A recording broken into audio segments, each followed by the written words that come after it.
മെല്ലെ കുത്തണം, വേറെറ്റ് പോയ പണി വാളും. ജീവ, ഈ വീട് മൊത്തം കണ്ണാടിയാണല്ലോടാ, ഇതൊക്കെ പൊട്ടിപ്പോയില്ലേ? എന്തിനാ എത്ര കാശ് ചെലവാക്കണേ? ഒന്നും വിചാരിക്കരുത്, ഞങ്ങളുടെ കുടുംബത്തിൽ ഇങ്ങനെ ഒരു ഐറ്റം ഉണ്ട്. ആ, ഞങ്ങളുടെ കുടുംബത്തിലുണ്ട് ഇങ്ങനെ ഒരു ഐറ്റം. അപ്പൊ കോംപ്രമൈസ്. അതാരാ? ഞാൻ തന്നെ.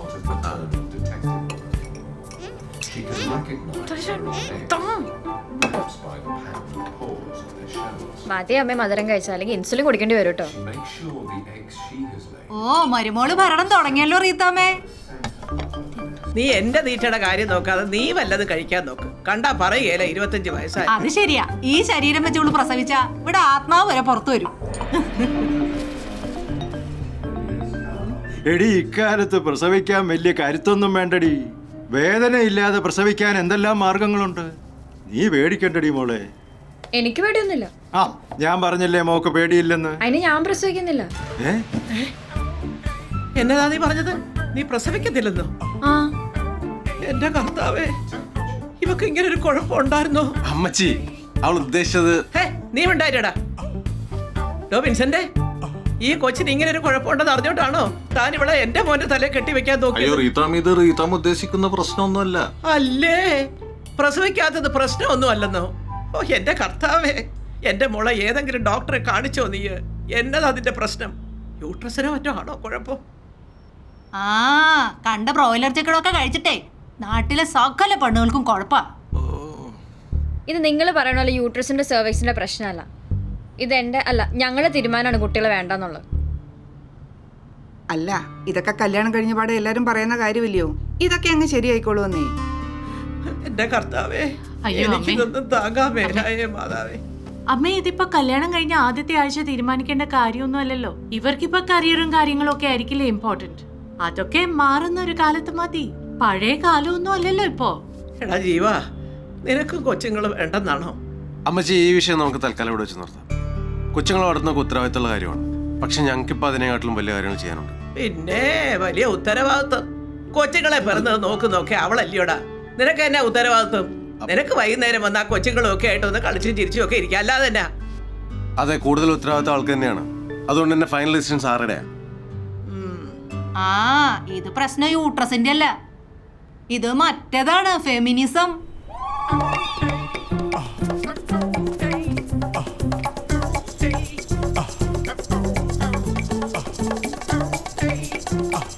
അതിനിപ്പോ ഞാൻ വല്ലതും പറഞ്ഞ? Each evening, regular as clockwork, Dad comes home and takes over for the...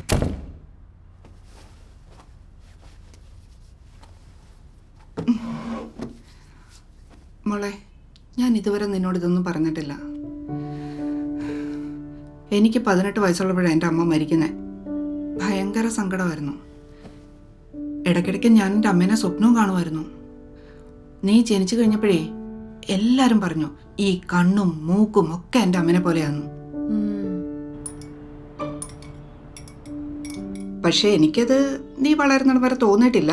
പക്ഷെ അന്ന് സ്കൂളിലൊരു പരിപാടിക്ക് നീ സാരി ഉടുത്ത് വന്നില്ലേ, ശരിക്കും എൻ്റെ അമ്മ മുമ്പിൽ വന്നിരിക്കുന്ന പോലെ എനിക്ക് ഫീൽ ചെയ്തേ. അമ്മ എന്താ ഉദ്ദേശിക്കണേ? എടി, നാളെ നിനക്കൊരു പെൺകുഞ്ഞുണ്ടായാലോ, ആ കുഞ്ഞിന് എൻ്റെ മോച്ചായ ഉണ്ടെങ്കിലോ, അപ്പം ഞാൻ മരിച്ചു പോയാലും നിനക്കെന്നെ കണ്ടൂടെ? ആൺകുട്ടിയാണെങ്കിലോ? അത്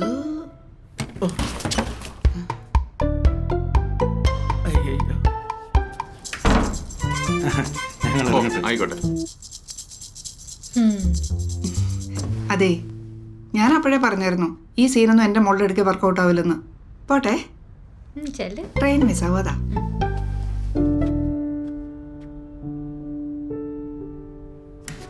എന്താ വർക്കൗട്ട്? ഒരു രക്ഷയില്ല. അപ്പൊ അതും പ്ലിങ്. ഒന്ന് വിളിച്ചു നോക്ക് മനുഷ്യ. കിട്ടണ്ടേ? വിളിക്കാം. അല്ല, അമ്മ ഇന്ന് നിന്നിട്ട് നാളെ പോകുന്നല്ലേ പറഞ്ഞേ? വേണ്ട മോളെ, ഇനി ഇവിടെ നിന്നാലേ ഷുഗർ മാത്രമല്ല പ്രഷറും കൂടും. നമുക്ക് പോകാം. പോട്ടെ. അപ്പോ പറഞ്ഞതുപോലെ ദൈവം നല്ല ബുദ്ധി തോന്നിക്കട്ടെ. വിൻസെന്റെ, ഞങ്ങൾ ഇറങ്ങാ. ഞങ്ങൾ ഉറങ്ങാം. ശരി, എന്നാ കാണാം. പോട്ടെ. ബൈ. Bye bye.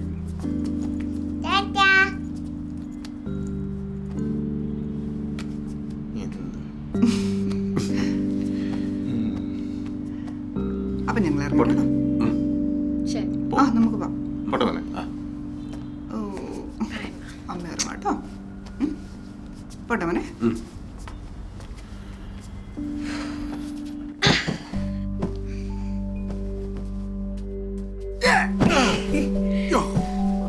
എല്ലാരും പോയപ്പോ എന്തൊരു സമാധാനം. എടി എടി. ഞാൻ വിചാരിച്ചത് അമ്മച്ചേനെ കാലിൽ പിടിച്ച നിലത്തടിക്കാണ്. എന്നാലും നീ ഇങ്ങനെ എടുത്തടിച്ച പോലെ പറയണ്ടില്ലായിരുന്നു. ഞാനത് നൈസായിട്ട് അമ്മച്ചിയെ പറഞ്ഞ് മനസ്സിലാക്കിയേനെ. എപ്പോഴായാലും പറയേണ്ട കാര്യല്ലേ. അപ്പൊ ഇനി നമ്മൾ രണ്ടുപേരും മാത്രം. നമുക്ക് ഡ്യൂട്ടി ഷെയർ ചെയ്യണം കേട്ടോ. മൺഡേ ഞാൻ കുക്ക് ചെയ്യാം, ട്യൂസ്ഡേ നീ, പിന്നെ അങ്ങനെ അങ്ങനെ അങ്ങനെ അങ്ങനെ ഓൾട്ടർനേറ്റീവായിട്ട് കുക്ക് ചെയ്യാം. അയ്യോ അപ്പൊ ആഴ്ചയില് 4 ദിവസം നീ കുക്ക് ചെയ്യോ? അതൊന്നും കുഴപ്പമില്ല. നീ സിനിമയിൽ കൂടുതൽ കോൺസെൻട്രേറ്റ് ചെയ്യും.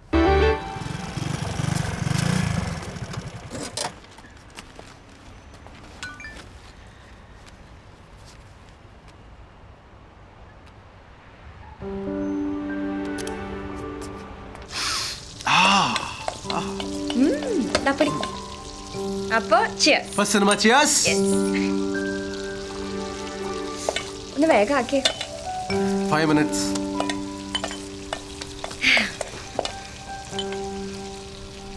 അതെ, ആ ക്ലിന്റിന് ഒരു റോൾ കൊടുക്കണേ. ഇത് അറിഞ്ഞപ്പോ മുതൽ ഒരു സമാധാനം തരുന്നില്ല. ഞാൻ ഒന്ന് ആലോചിക്കട്ടെ. ഓ ജാട, ഒടുക്കത്തെ ജാട. ചെറുതായിട്ട്. ആ പാപ്പാ.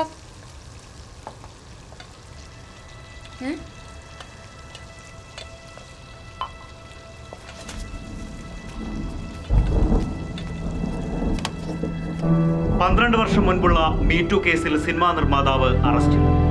കൊച്ചിയിലെ ഹോട്ടലിൽ നിന്നാണ് പോലീസ് ഇയാളെ അറസ്റ്റ് ചെയ്തത്. നിരവധി സിനിമകൾ നിർമ്മിച്ചിട്ടുള്ള ഇയാളുടെ ഏറ്റവും പുതിയ സിനിമ റിലീസ് ആകാനിരിക്കെയാണ് ഏവരെയും ഞെട്ടിച്ചുകൊണ്ട് ഈ അറസ്റ്റ്. പേര് വെളിപ്പെടുത്താൻ ആഗ്രഹിക്കാത്ത കലൂർ സ്വദേശിനിയാണ് പീഡനം ആരോപിച്ചിരിക്കുന്നത്. നീ ഇത് പിടിച്ചേ.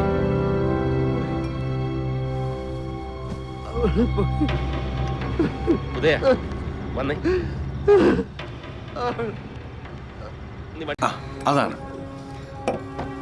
എടോ, തന്റെ ബേബിക്കുട്ടൻ വരൂടോ.